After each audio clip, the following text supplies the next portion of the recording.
Hello, everyone, and welcome to the CAE Committee's monthly meeting for November. In today's meeting, we'll have our usual committee introductions, and we have our firm spotlight for the month, and it's Marlon Blackwell Architects. We're very happy to be able to have them join us today. And then lastly, we'll talk about the AIANOVA committee for 2023.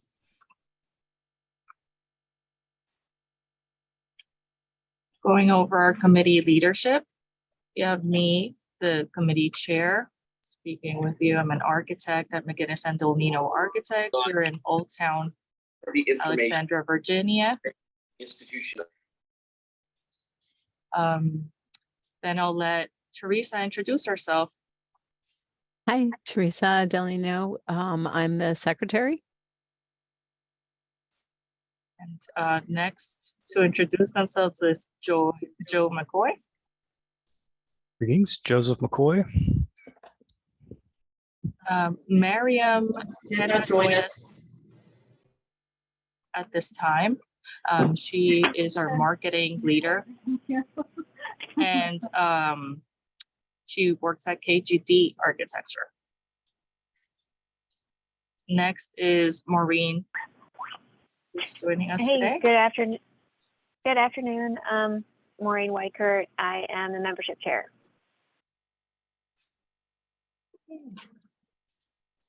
Moving on, a quick summary of what we do. The Committee on Architecture for Education of the North Virginia AIA chapter is a forum for architects, educators, and civic leaders that promotes best practices and resources around learning environment design.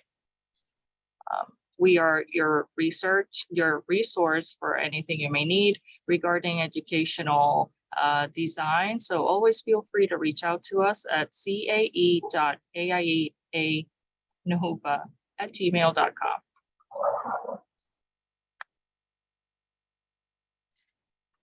And going further into today's presentation with Marlon Blackwell Architects. So the Rios building at the Thaden School in Bentonville, Arkansas was awarded the 2022 AIA Educational Facility Design Award for Merit. And a quote from the jury: "This humble yet beautiful project speaks to the surrounding land and tells a story about the local culture and surrounding community. This project goes beyond the boundaries of just the building," and that's notable with the trend that the jury was able to put together following their review of all the projects submitted. One of their trends is community asset, and they made sure to include the Thaden School here and its connections to the location, to the city it's in. You see here, I've included the images they offered in their presentation for the awards some weeks ago. And we hope that this is something we'll learn a little bit more about with the presentation today. A quick introduction. Today we have Josh Matthews, AIA, who's Senior Associate and Project Manager at Marlon Blackwell Architects in Arkansas. With that, I'll go ahead and stop presenting and allow Josh to tell us more about the Rios building.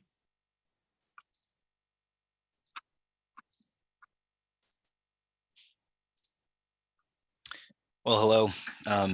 Thanks for asking me to join and talk about the Thaden School. It's a real privilege. As was mentioned, I'm Josh Matthews. I'm a Senior Associate at Marlon Blackwell Architects.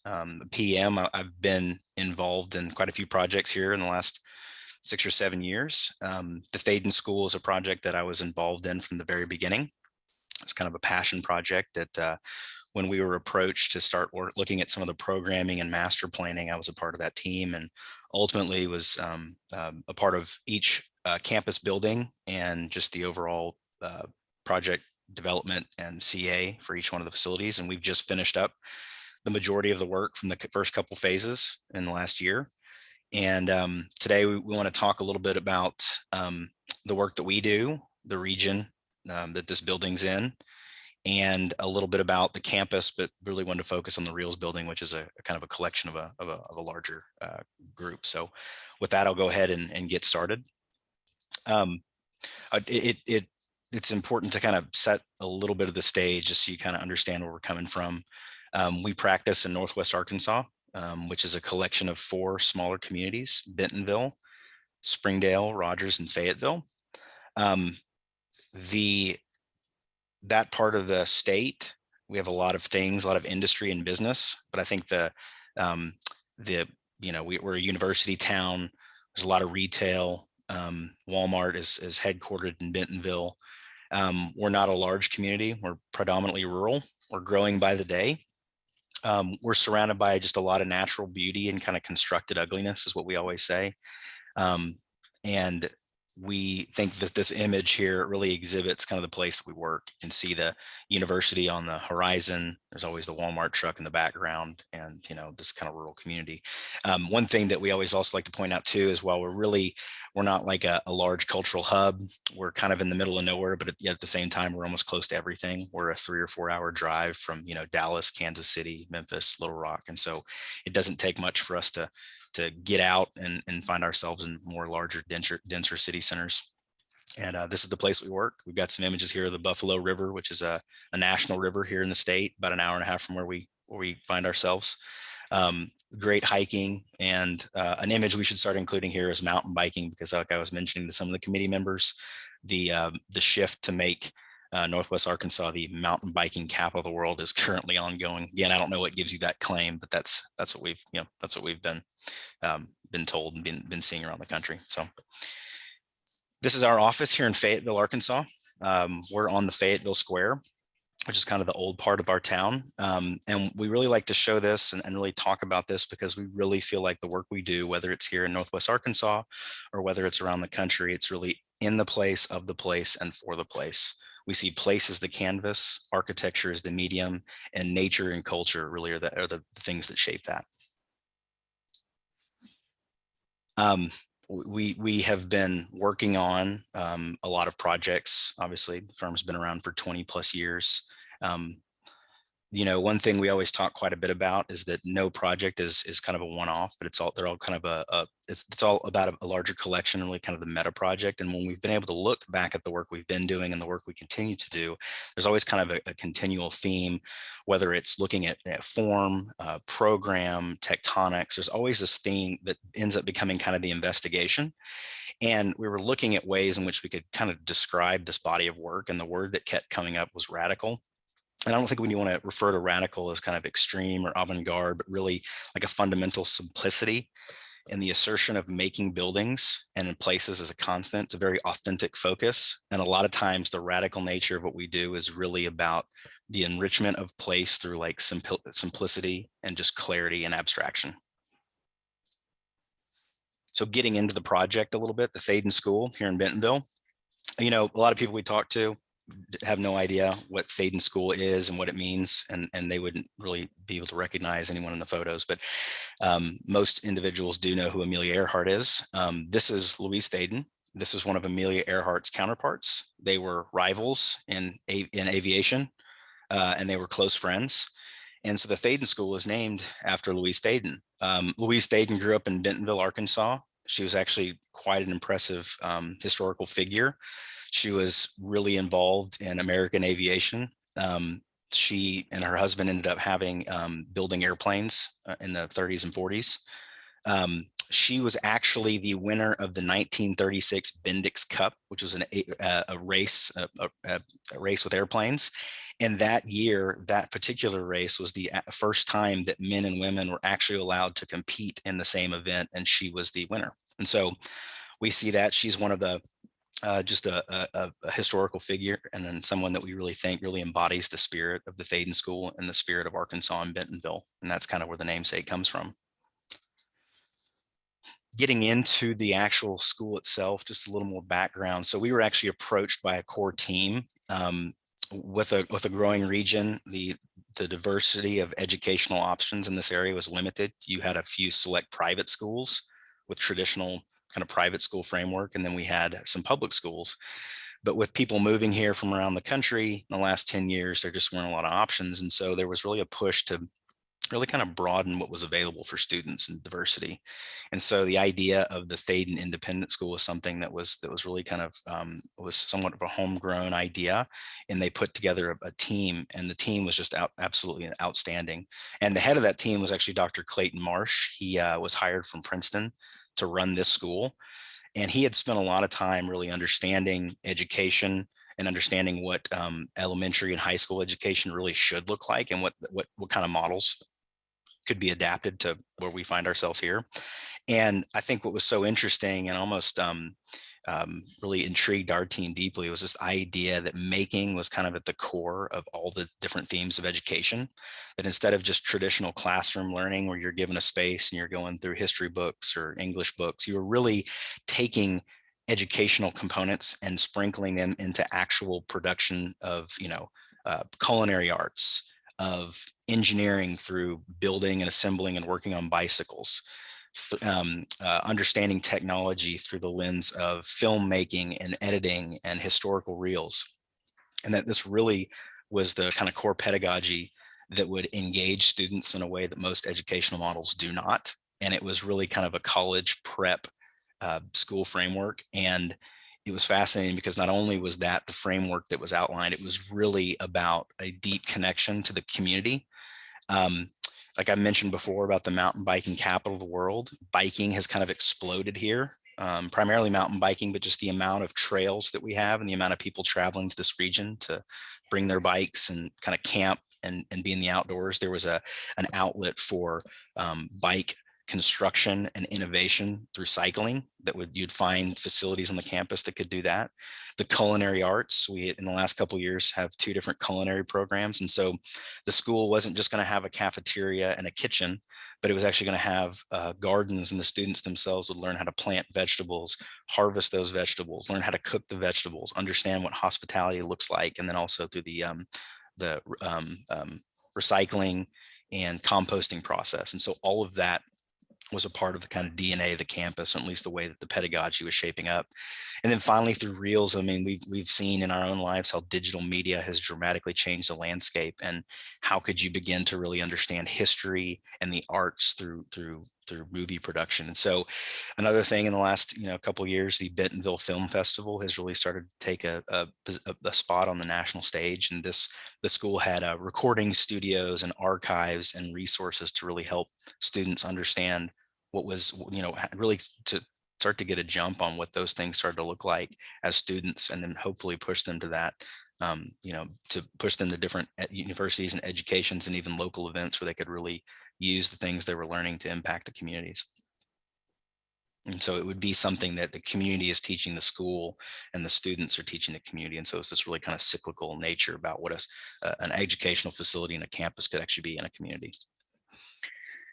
So this is kind of, we joke about this because, Arkansas, we're like I said before, we're pretty rural. I mean, we have a couple different regions across the state, but they're really geographic regions that are really made more different landscape features. We've got the Ozarks in the northern part of the state, which is kind of a wooded, hilly area. We have the Delta in the center part of the state that extends into Louisiana. And then right at the northwest corner of the state, we have the Springfield Plains, which is actually probably more akin to Kansas and parts of Missouri and Oklahoma really than any parts of Arkansas. And that's where we're actually located. And so when we were looking at kind of talking about place impacting what we were doing, and we knew that the landscape was going to have a dramatic impact on the way that we began to develop the campus. Because like I mentioned, we're doing master planning on top of actually designing a collection of buildings. We needed to try to figure out like what was the kind of motivations and inspirations that we could find here in this place to really help us develop this campus. The campus itself, which you see highlighted there in orange, is a 30-acre parcel. It's bifurcated by a small, like not county road, but small street. And we knew just from the brief from the school that they wanted this to begin to feel far more like a college campus than a traditional high school campus. traditional high school campus, you have a single building kind of sitting in the middle of a large parcel surrounded by parking. There's many reasons you do that, from just economy of construction and security.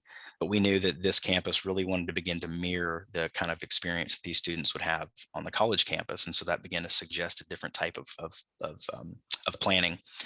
And so we joke, we're not able to look at like the Noli maps of Northwest Arkansas and find this really rich kind of urban fabric to draw inspiration, formal inspiration from. But what we do have is different agricultural kind of space making planning strategies that are here right in this region. I mean, you can see a couple images here. A few of these images are, one of them's a screenshot from a Google Earth image that's just 30 minutes down the road, and the other is actually an image that you'll see if you ever happen to fly into Northwest Arkansas. These landscapes are just dotted with chicken houses, and so we started to kind of develop this concept of the urban pastoral, that although these farmers didn't really understand what they were doing, they didn't understand the idea about space making through the placement of their buildings. You can start to see just in the clustering and grouping of these structures how a lot of really interesting spaces can be made that are really about pairing building and landscape. And so we really started to talk about the farm court as a way of space making and form generation, and thinking about how those chicken sheds that just surround us in this landscape can really play a role in that. And we, it's kind of like what we in this area, like that's our inspiration, is these really prosaic structures. And so we started to think about how we could begin to ennoble the prosaic. And, I'd be remiss if I didn't mention this. We were a part of an amazing team working on this project. We had SQ Dumas and Ripple Architects in New Orleans working on the master planning and some of the early programming, as well as the home building shown here. We had Andrew Pogon, a landscape architecture firm, working with us on all the landscape. And then Marlon Blackwell Architects, we participated in programming and landscaping, and we basically completed the other structures from the bike barn, the Thaden home, which is a relocation of Louise Thaden's childhood home onto the campus, the Reels building, the Wheels building, and the Performance building. So that's kind of the splits. We had an amazing team, and it was just such an awesome process to work with such talented folks. And to come up with this. And so what we talk about the different landscape components, as you can see here, we call it kind of layering by design. You've got 30 acres and you've got a bunch of single level structures, right? And you also have a budget and a kind of program target square footage. Really quickly, you start to realize that you're not going to be able to create a ton of just density with building, but you really have to be strategic about how you can begin to create those outdoor spaces that are appropriately scaled to the adjacent buildings. And then how you can use openings and connections and vistas in between buildings to create a sense of connection. And then I think one thing that was really important to the Thaden School team was that, like a college campus, this campus wasn't just a collection of one type of building that was slightly modified, but you could clearly see a kind of a diversity from building to building. So they saw that as kind of a bonus, that you would have maybe two different architecture firms and a historic house existing on the same parcel. The role that landscape would play on education through the programming, when we were helping them kind of align their budgets and their targets with the program square footage they need, we really had a lot of good conversations about how could what you would traditionally think of as educational spaces end up becoming outdoor, either covered porches, outdoor program that could be kind of flexible learning areas, and how much of that could also then be pushed to landscape areas, because we wanted to make sure that students weren't just staying in classrooms and going to their study hubs, but they were actually getting out, after every class, and actually having to move across campus and really be kind of pushed into that landscape, even if it was raining. And that was kind of something we talked quite a bit about, but we saw that as a perk. So even in the rain, how could you move across this campus going from one class to the next and see how water collection through runnels and detention ponds and retention ponds would really begin to educate students on how water moved across the site. And then being in the Springfield Plains, we have a few different, even in a relatively flat landscape on this part of the state, you have a generally kind of two different types of landscape features. There's the Osage prairies, which are these beautiful prairie grasses, which in themselves are almost space making because of the height that they can grow to, and which you'll find across this part of the country is they were kind of Indian burial mounds, and we call them Mima mounds. And so between the kind of plains water collection for some topography, the MEMA mounds that would begin to create more intimate spaces, and this overlap of these learning landscapes, that all paired together with a geothermal strategy that was kind of required an open central area. There was this natural kind of campus quad that everyone would gather in. And it also ended up becoming the kind of fire truck access lane here in the middle that would allow, you know, us to kind of keep all those utilities in the central of that central portion of that parcel. And it's important to also mention that the parcel, 30 acres, split into two parts, and the decision by the team was to really keep it infrastructurally heavy on the western parcel and really have maybe one structure on the eastern parcel. And so that we were able to kind of have a denser portion of the site, and then a more open, more landscape oriented portion of the site with a really strategic parking areas located. So you wouldn't be constantly moving through parking areas, but they were really kind of on the perimeters. And then when all of that kind of gets layered on top of itself, you begin to see a landscape that, you know, really actually created a lot of happy accidents, as we call them. When you just are walking the campus and you're moving from building to building, there's these natural vistas where buildings and entries of other buildings are naturally framed, and adjacent to those circulation paths, there's just these lovely seating areas. And then the way that the gardens, the composting, and the cafeteria, and the way that those kind of daily rhythms intersect with basic human or basic kind of student and teacher circulation. It's just a really kind of harmonious place to live. There's tons of just activity. And it's just a really cool place to be. It's all kind of out in public on display. And this is right here, kind of some of the early ideas about what that campus would look like. And you can start to see how the kind of diversity of structure was really kind of a part of the overall richness of the campus experience. So here's where we find ourselves today. This is actually right after we finished construction on the performance building, which is the gold and white building here on the corner. You can still see some remnants of construction around. There's still some kind of offsite improvements taking place that are in the city of Bentonville's court. And these are the different buildings. The bike barn, like I mentioned, was a project that we completed. The home building was SU Dumas and Ripple. The Reels and Wheels building were the two kind of classroom buildings that really, and although they look pretty crazy, their overall form and the plans, they're really kind of double loaded corridors with classrooms on either side of each corridor, really kind of simple. And so it was a challenge for how do we not really kind of do something interesting that responds to the overall landscape forms, which we'll get into. And then the performance building, which is really a world-class performing arts center that can be used by the community, but it hosts kind of band, choir, and the drama functions for the campus. And for the sake of this conversation, we're really going to focus on the Reels building. I do think that it's important to note that a lot of the DNA from this building ultimately ended up impacting a lot of the other buildings on campus. And so this will give you a little bit of a taste, but there's some, other interesting things that are going on out here too. And I think it's also really important to note, just from a phasing strategy, the Reels building and the home building here, the white building and the green building were the first two buildings to be constructed. The second green building, the Wheels building, followed by about 1.5 years, and the performance building was 2 years later, and the barn kind of followed in its own path. So there was a lot of activity for, a 4 or 5 year period here on this campus. Getting to the Reels building. So its program was primarily the arts and administration building. This was the building that housed all the administrative functions for the campus. Had a lot of science classrooms, a large art wing, and then it had a Reels lab, which is kind of a recording studio. And so it housed just some basic kind of classroom functions, but those are kind of the core programs that were in this building. One of the challenges that our team was confronted with early on, and I know it's not unique to this project, but was the aspirations far outweighed the money available to build what you're seeing here. And although these buildings were relatively modest, we built this building for about $270 a square foot. When we first started talking to the school, we were lucky to have numbers that were showing, anywhere north of $200 a square foot. So we knew we had some work ahead of us. One of the things we talked to the Thaden School about a lot, their leadership team, was, we really, if we're going to do this, we have to be really tactical about like the material palette and really the construction method.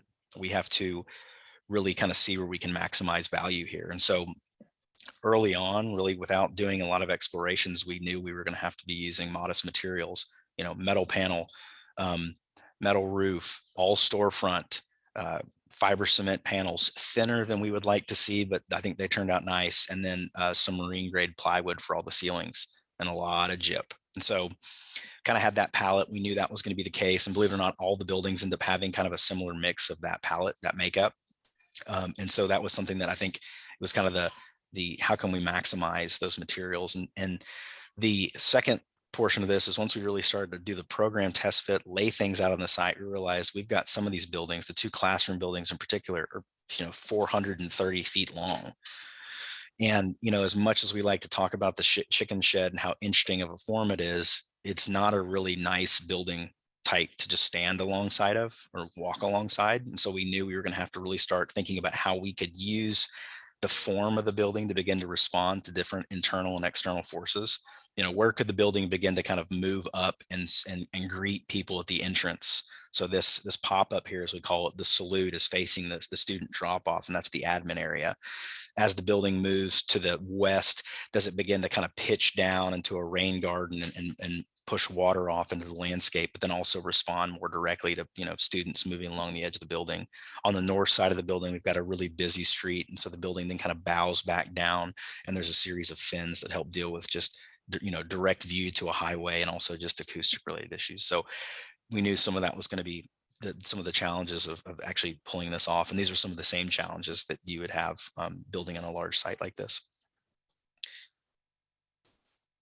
So and I think with that, some of the formal moves, there were some other opportunities to really begin to embed areas of the project that could have a direct communal link. So we talked about the salute here. Well, this salute, there's some hooks you'll see in some of these images at the top of that fiber cement panel.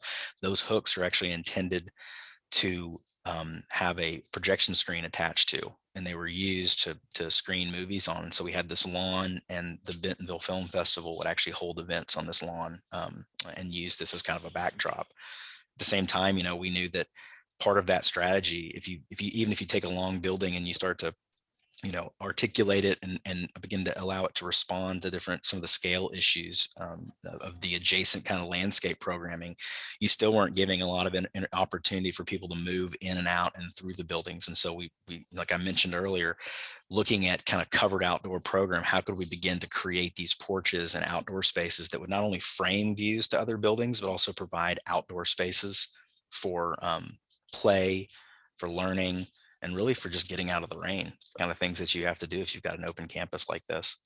And then, how could we then use the building form to maintain some of the existing landscape? So what you're seeing in this image down here below is when first time we walked the site, there were like 4 trees on this entire field. And we really wanted the building to begin to wrap those trees and keep those trees and really kind of highlight the relationship of building and landscape and the way the building form responded to those trees. And I think it's kind of a nice moment when you're standing on this porch looking out, you actually just see this beautiful grove of trees and the field grasses.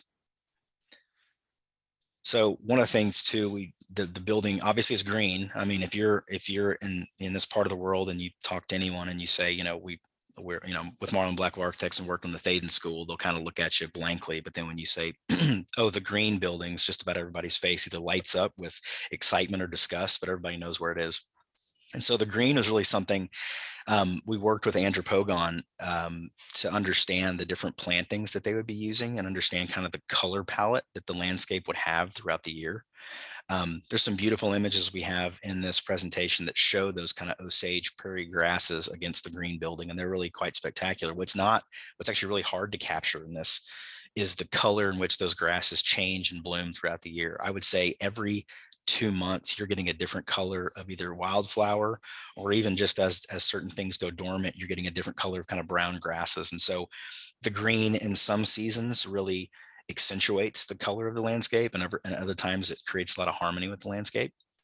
And going back to that kind of modest means and materials, I mean, this is just a really simple box rib metal panel.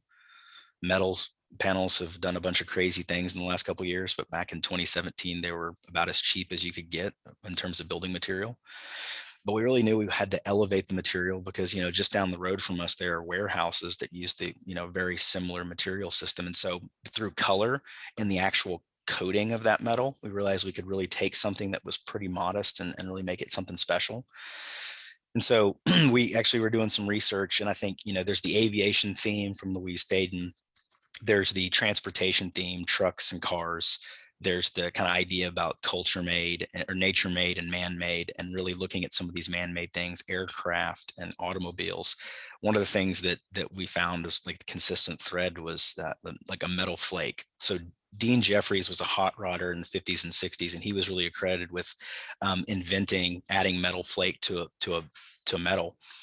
And what was fascinating about like reading some of the writings that he had kind of done in that time was just talking about how that metal flake would give the metal kind of a duality, right? And it would start to change color depending on the shade and shadow and exposure and just time of day. And so you think about adding that metal flake to a green panel on a building that has a bunch of different facets, and all of a sudden you're going to start getting a bunch of different colors. Sometimes the metal looks blue, sometimes it almost looks yellow.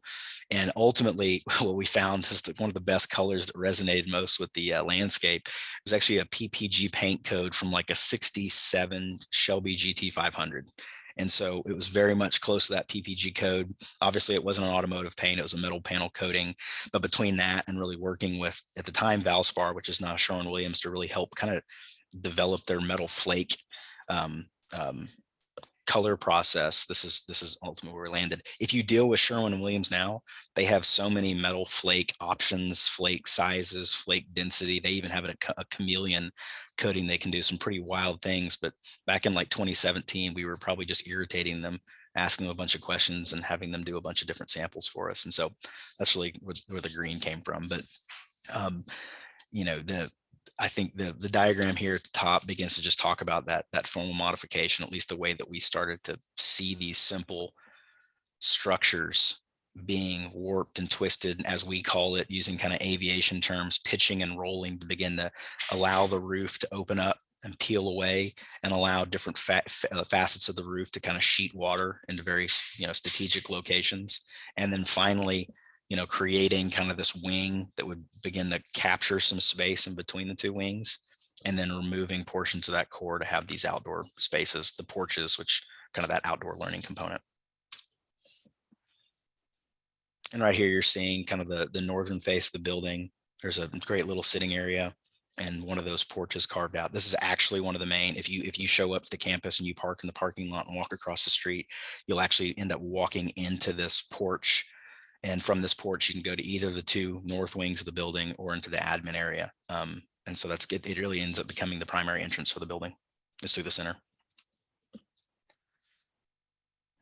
And the porches themselves it's pretty great. I mean, if you go there, and like I said, depending on the weather, if it's really hot, these dog trots have a beautiful breeze, and students and teachers are hanging out in these dog trots catching the breeze. If it's a rainy day, they're out here playing ping pong. Any other day of the week, they're having a science class in these spaces. And so these spaces really do create a lot of activity that otherwise would just be kind of kept inside a building, kind of in a back corner, which really makes the campus feel like it's constantly alive. So the admin area, which would have been that area to the left, kind of moving to the east, was also something we put a lot of thought into with the school leadership. How could we create spaces that would really encourage student and teacher kind of overlap and interaction?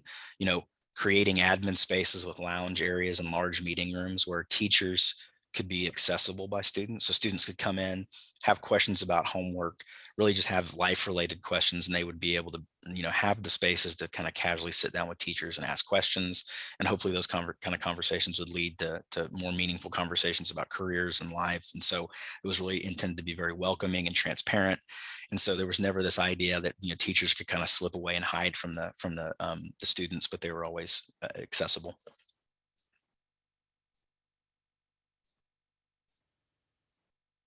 And then making sure that you'll see a trend of this, but making sure that deep within the kind of center of the building mass, we were bringing light into those spaces, make sure that daylight was really getting deep into those porches and classroom areas.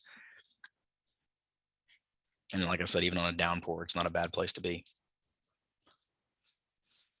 So I want to talk a little bit about one of the strategies we employed. And this goes back to some of our early conversations with the Thaden School leadership. So we actually took a very quick tour of some of the independent charter schools and public schools here in the area. There were not many, most of them were public schools, but we took a tour with some of the leadership. And one of the things that was so interesting to these educators, which, I mean, we never thought about this, is they said, if you talk to faculty and you talk to students, that really what they would say is with that, like all of the activity and all of the conversation and all of the life within a school building takes place in the corridor. Yet they were shocked at how little attention, in most cases, architects would actually pay to those corridor spaces. They were just very utilitarian. They helped funnel people from one class to the next. They really weren't spaces you wanted to be. And so knowing that we were starting to shape these roof and deal with kind of scalar issues, we saw that as an opportunity to really, from two perspectives, we wanted to begin to kind of peel those roofs away, or using that pitching and rolling to introduce some clear story lighting, which would actually bring light into the core of that building in the spaces that had all these activities. And so we knew what we wanted to do. And early on, we were working with our mechanical engineer, CMTA, which is another wonderful team member. And we started to kind of pitch some of these ideas about how we could deal with some of the daylighting strategies that, I think on the back of a napkin, you could sketch out. And we started talking about the idea of bringing daylight into the core of the building. They were actually the ones that said, well, you don't want to just, cover the corridor with skylights. You really want it to be kind of clear story, side lit, southern facing, make sure the glazing at level 1 is got a deep overhang, and all the glazing facing the north side of the building can kind of be somewhat coplanar. And then what's critical is, if you're bringing light into those corridor spaces, that all the classrooms have transoms, which can really kind of use the borrowed light. And if you can simulate this, which we did, you can have pretty uniform lighting across the entire classroom space, and then we can lower a lot of our lighting loads. And so really kind of a casual conversation with the mechanical engineer, which doesn't happen often to us, led to a lot of the kind of sectional studies, and ultimately the way we begin to think about these corridor spaces. And so really these corridor spaces are full of life, and they're wonderfully lit. They don't feel kind of like a back of house, just purely circulation space, but they're very open, well lit. And it's just I keep saying this, it's a nice place to be, whether students are in there or not. And here it goes back to the kind of modest material palette. All the ceilings are 4x8 sheets of AC Douglas fir, with a clear on it. And it was pretty much as simple as using bugle head screws attached to a cold form framing system, and that's the ceiling everywhere. And we were really strategic about how those ceilings were illuminated. These light shelves that you can see along the tops of the lockers, there's a down light that puts light right at the locker face, but on top of those shelves there's a bunch of up lighting which actually illuminates that the wood ceiling. And so in the winter months, where it starts getting darker early, you get this uniformly glowing wood ceiling. We had another great team member, Taylor and Miller Lighting, worked with us on that. So obviously the building form was unique. And one of the good things about that is we were able to really kind of play up every classroom being a very unique type of space, a very unique type of learning environment. The way that things ultimately landed with the classrooms is they have their typical kind of Spanish classrooms or science classrooms, art rooms. But at one point, other than the core program, the school's thought on this was, well, there's no ownership of classrooms, and teachers can kind of choose when and how students meet. And one day they may be in one classroom, and one day they may be in the next classroom, and the classrooms are going to feel a little bit different. And that is what it is. And so that may not be the way that they're using those classrooms now, but the classrooms themselves are very unique. And it was really important for their team, the Thaden School team, and our team, the design team, to make sure that every class had a very direct connection to the landscape. And so there's not a classroom in this building that doesn't have expansive views of the landscape. In most cases, the classrooms actually have an entrance from the corridor and an exit directly to the landscape. And that actually kind of goes back to some of the early conversations we had with the Thaden School about security. There's a few thoughts on like campus security, and one is like you create a really strong barrier, and you've got you've got metal detectors and points of access and control. The other is if you provide students with a kind of like unlimited amount of access to move in and out of classrooms as they see fit, it's really hard to kind of catch a bunch of people in one space. There's just a lot of exit routes. And so in this case, it kind of worked two ways. It was a security measure. Yes, there was an operational question about how many kind of security personnel they had on campus, but at the same time, it allowed students and teachers directly to leave classrooms and go to some of these outdoor learning areas. And this is just an example of how the building began to kind of create this outdoor learning space. So these, some benches. I think the thought was that right now we've just got turf here, but the landscape in this area over time would change. The students, their emphasis right now was on the actual gardens near the home building, but at some point their biology classes would actually get out here and actually start looking at some of these areas with the groundskeeper and studying like ecologies that they could create and kind of maintain. And that would be directly outside of their classrooms, which is kind of, I think, a pretty unique feature there. And I think really talking about how education, architecture, community, and some of their kind of core programs can work together. A few of the students in the Reels program actually put together an AIA film on the campus, which ended up being one of the AIA film finalists. And they used the recording studios, and then they had a big watch party on the salute. So it was kind of cool to see that whole thing come full circle and see that work out there, and know that it was done by faculty and students who are intimately involved in the actual development of the educational program. And kind of finally thinking about how the building would respond to context, where it's a very auto-dominated landscape here. I mean, you've got a lot of pretty high-speed road travel surrounding just about every good site.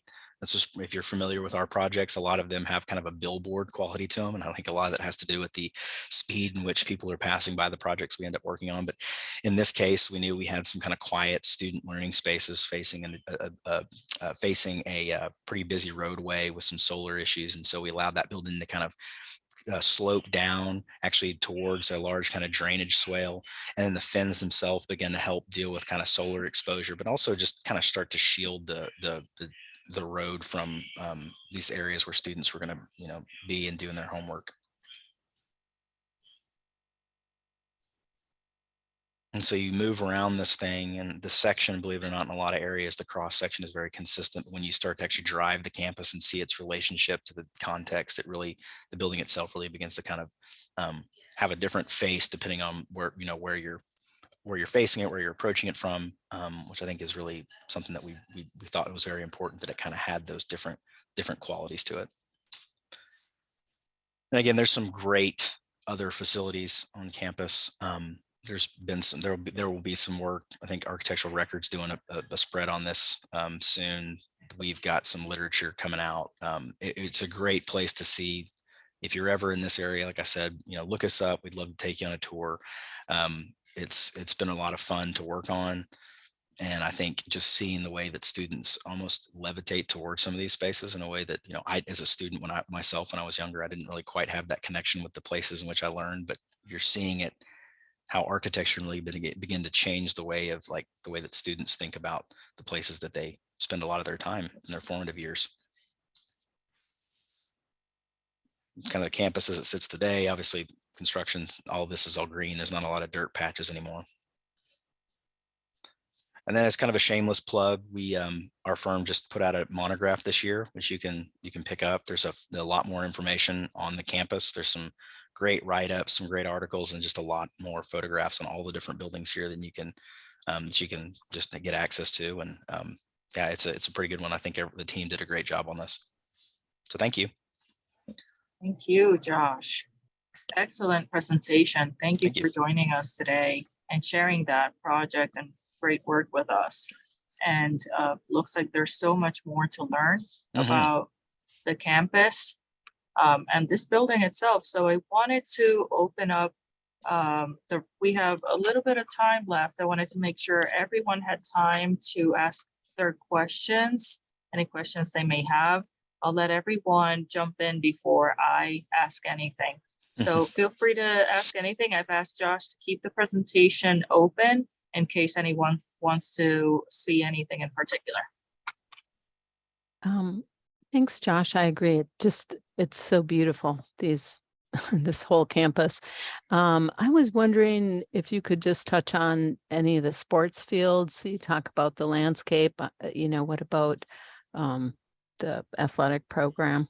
Absolutely. Let me go back a little bit here. Actually, this may not be a bad one to talk through. So early on, the kind of athletic program, they knew they wanted basically soccer fields. And so that's actually what you see here next to the barn. The barn in itself was really supposed to be kind of an athletic pavilion for soccer fields. It's actually an open air structure with some conditioned enclosed lockers and bathrooms. And so, on a hot day or a rainy day, the porch of the barn would actually be a place where people could, be out there and watch a soccer game. What's interesting is this has kind of changed. Like I said, it's been a kind of a few years, but there's now a cyclocross course, which you can kind of see here in the corner. And so there's like regional like cyclocross events that take place here on campus, which is kind of a, it's the bike barn. So now that the barn itself kind of is the backdrop for those type of activities. And what's really actually hard to see here in this image too, is this, all these, like this 15-acre parcel on the eastern parcel has another like bike skills course. And so there's some kind of bike related athletic programs that they're, that are kind of starting to find their way into this region. And believe it or not, there's like other states and other schools that are participating in some of these events. So that's been kind of cool to watch that kind of evolve and grow. And I think knowing, like starting a new school from ground up, they knew that the athletic program was going to be something that was going to have to kind of grow with them, because like in Northwest Arkansas, football is king, and they don't, they don't do that. And so they knew that was going to be a challenge. Like, so we're actually kind of talking to them right now about some, an athletic facility, so they could, do basketball, because they now have a basketball team with really nowhere to practice. The barn has a basketball court in it, but it's, it was really more of a place for, as Dr. Marsh said, a place for students to burn a lot of energy. So the athletic piece is kind of ever changing, but they do have a regulation soccer field and some pretty nice facilities to support that over here. But yeah, the other stuff's just kind of an ongoing dialogue with the as the school body even grows, like what people are wanting to see and where they're putting their money. So I don't know if that answered the question, but yeah, that's ongoing. Yep. Thank you.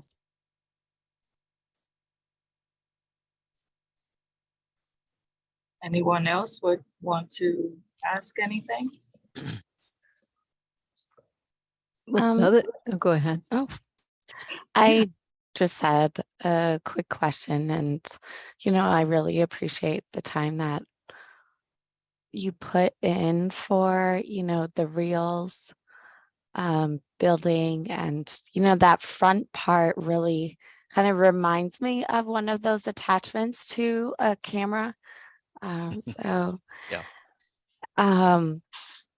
But I was really curious of how you, I guess, dealt with the water with that slope on the roof, and the drainage there. This one right here.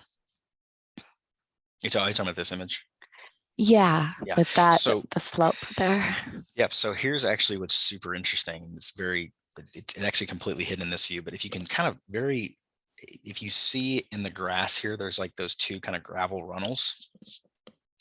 So there's actually, which you can't see here, which you probably could see in an aerial photo, is there's a really large gutter right past the line of the glazing. So all of that water running off the roof hits this large gutter, and actually daylights above grade in those last two bays, and they drain to an area drain that then kind of slope to the area where the photo is taken is actually kind of like a few feet lower than the building, and it's kind of a rain, a retention area, and so it drains that way. So it actually flows that way, and you can kind of see it in this image too. It's a great question about the water strategy. Is the building itself acts as an overflow, so like the entire perimeter of the roof has about an 18-inch by 4-inch roof drain with drains in it at the low points. And when those drains get overloaded, the water actually pours over the edge of the building. And in the landscape, there's a gravel skirt in some areas. In some areas, there's actually area drains or like rain gardens. And so it was kind of as you walk around the building, there's areas where we dealt with each one of those different scenarios a little bit different. But in this particular case, it actually, there's just a large gutter, and it was piped into this and then onto a rain garden. Thanks. That was a good question. Very good. I got one, Zyra. Josh, have you heard anything unrelated to this project? People in a community setting talking about community amenities, saying like, we should do it like the Thaden School, or something like that. I mean, are people referring to the effect of this project in some other context, like and recognizing that a piece of it's successful, or something they've seen or interacted with? I would say in two very specific ways. The answer is yes. I wouldn't say that everything that we thought would become this like communal asset has been perceived that way and used that way. The exception to that would be the bike barn, and the way that the pump track and the cyclocourse track is used on the weekends. That whole area has been seen and perceived and used as like an open communal asset. I know there's been some kind of security challenges, and the school has to kind of be monitoring that activity and making sure the facilities are unlocked. But that's something that I think has kind of become a little bit of a communal hub. The other thing is the Wheels building in this image, that large opening folding door. This is actually their bike lab that opens onto Main Street. This is kind of the westernmost street. And the idea of this was that it was a place for students to really disassemble bikes and do different, it's got a metal and wood shop. But as an educational tool to get community members excited about riding bikes, they actually hold workshops here. And the workshops aren't necessarily held by students or faculty, but they're actually held by other community leaders that might own, bike related tourism or different bike shops who would come and like actually hold a workshop. They kind of use it as like a bike related educational classroom space. And then even just as simply as like, it's kind of a landmark looking building because of the way it sits on Main Street. There'll be little flyers around town that are like, hey, show up here for Saturday morning's ride. So little things like that. And I would say that was very organic. Like the hope was that we provided the structure and the infrastructure that would make those things happen. But it wasn't like, a week after or even a month or two after we finished the building, people were just going like, man, we got to go hang out at that place. It was kind of organic and it started slowly, but you're now starting to kind of get that murmur of how these spaces are being used. And another great example is the performance building. It finished up, a year ago, and it's just now getting to the point where certain events are taking place there and people are kind of starting to talk about it in a way that they didn't a year ago. And so that was kind of the hope. It was a little more organic, but it's taken some time, but it's getting to that point. And at any point in time, like if you travel to Bentonville and on a Saturday afternoon, you want to take your bike out or take your dog for a walk, this entire campus is open. You can go sit on the benches and lay in the grass and go walk around or take your bike to any of the stuff on the eastern parcel. And there's no one preventing you from doing that. And that's really what that's how the community sees the school. So it's been interesting. Very unique. Josh, had you considered photovoltaics on the roof? Yes, we had very detailed conversations about sustainable measures. And I don't know if it's a regional thing. I practiced in New Orleans for a while, and a lot of the conversations we had there were really straightforward, and we could basically talk about the kind of payoff periods, and a lot of these things made a lot of sense. In this region, the way that we talked about sustainability and the way that we talked about certain building elements, it wasn't received the way that it is in other parts. And we were able to get away with some things, but for some reason, photovoltaics was just something that never really sat well with it. Not sat well, it just wasn't well received. And so, we talked about if they ever wanted to, there's a strategy for some of those roof slopes that might have somewhat ideal orientation that you could retrofit, but we didn't have it was kind of, we tried a little bit and then it kind of was something we stopped talking about.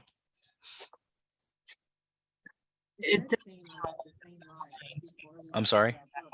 Can you hear me? Barely. Teresa, we have an echo. Okay, can you hear me now? I can. Okay. We have a couple minutes here, but I did want to ask, it seemed like in your original planning kind of dissected kind of plan there, you were showing geothermal wells. So you do have a sustainable, very active, sustainable portion of this campus. Okay. Yeah, so there's a few things like the daylighting and the analysis and some of the electrical, like plug loads. Like we did extensive work on that, and that was something that like even like the sub metering of panels, we did all of that. And actually CMTA actually checks in every other year just to see the kind of consumption that the school's using, just to check. Geothermal was something that we had conversations about really early, and I'm trying to get back to the kind of axon. And that was something that they invested in, and there's been a huge payoff to do that, even though it's pretty uncommon in this area. We had a lot of conversations about passive, not necessarily passive systems, but just having a lot of access to natural ventilation.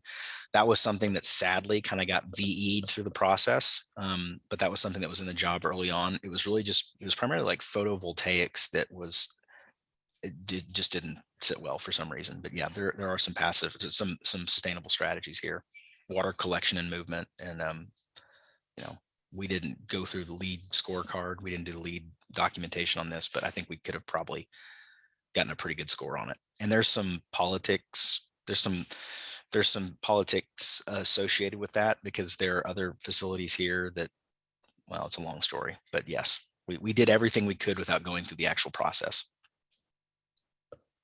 Sounds good. Okay, we've reached,